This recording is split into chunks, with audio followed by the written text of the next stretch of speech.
เบิ่งดูดวงดาวก็คงเป็นดาวดวงเดียวกันเบิ่งดูดวงจันทร์ก็เหมือนกับจันทร์ที่บ้านเฮายามนี้ค่อยเหงาคิดฮอดบ้าน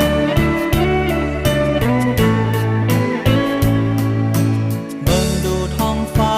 ก็ยังเป็นฟ้าพื้นเดียวกันเบิ่งดูตาเว้นก็ยังเปล่งแสงไปบ้านเฮายามแลงค่ำเศร้าคิดฮอดบ้าน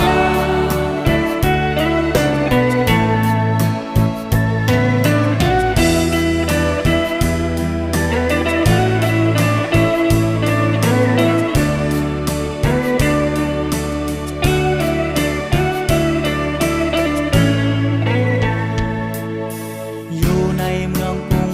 ก็คงวุ่นวายและวกวนมีแต่ผู้คน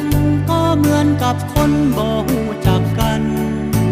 ชีวิตผกผันคิดฮอดบ้าน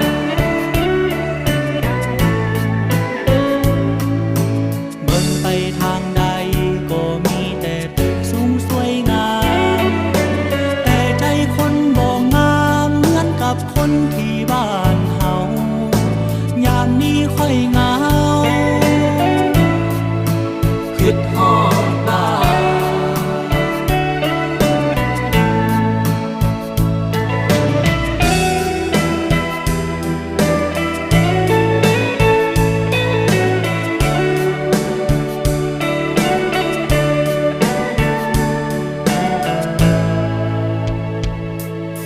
อยู่ในเมืองกรุงก็คงวุ่นวายและวกวนมีแต่ผู้คนก็เหมือนกับคนบ่